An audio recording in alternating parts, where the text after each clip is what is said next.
Hey guys, welcome back to Trendy Gadget. Today we'll talk about why the creation of sliced bread was so revolutionary. Let's head into it.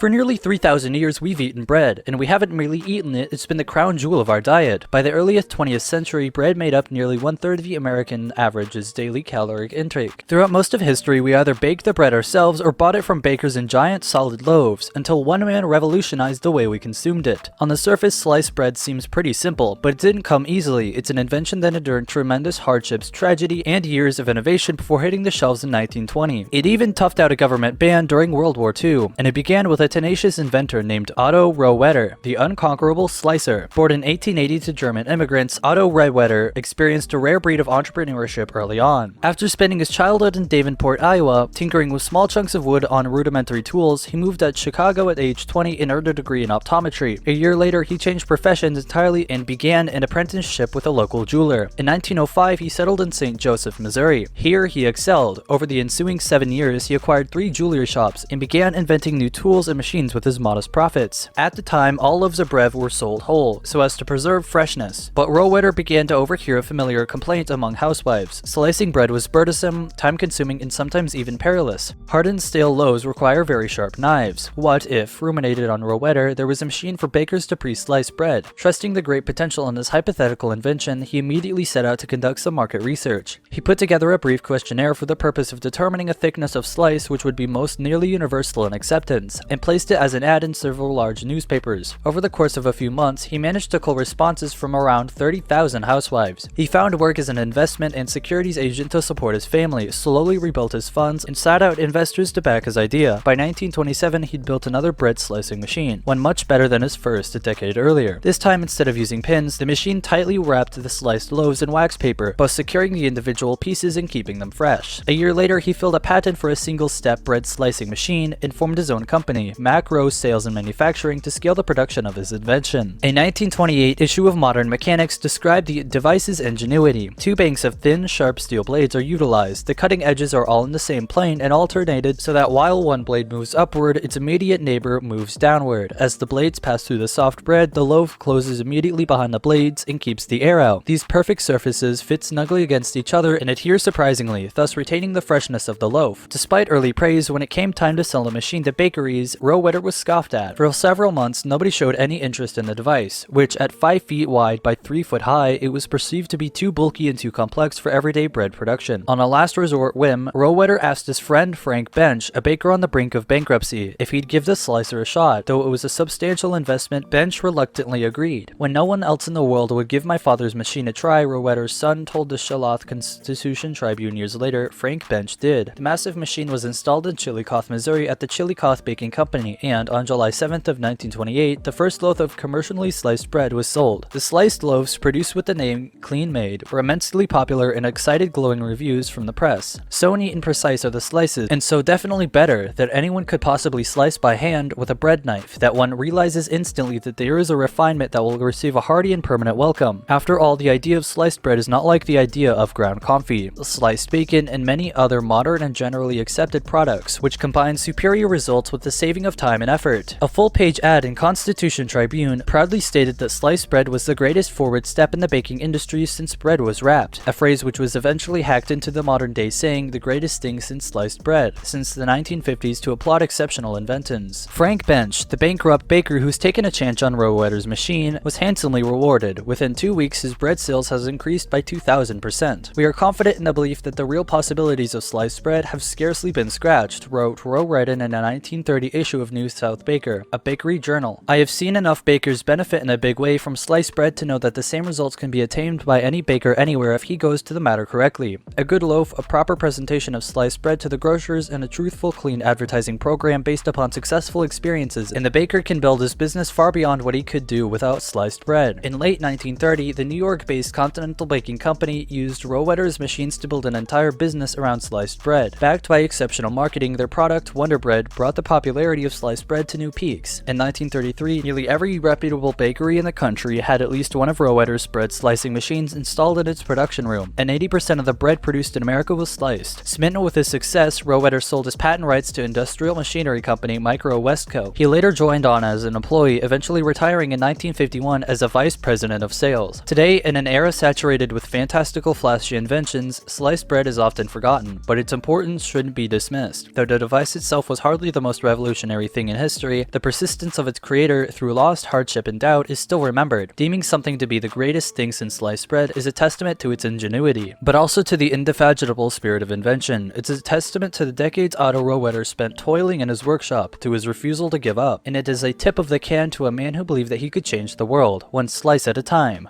This brings us to the end of our video. I hope you enjoyed it. Hit like if you did, and don't forget to subscribe to our channel so that you don't miss any of our videos in the future. Also, watch the 2 videos that are on your screen because I'm sure you'll love them. With that, I'll see you in the next video. Goodbye.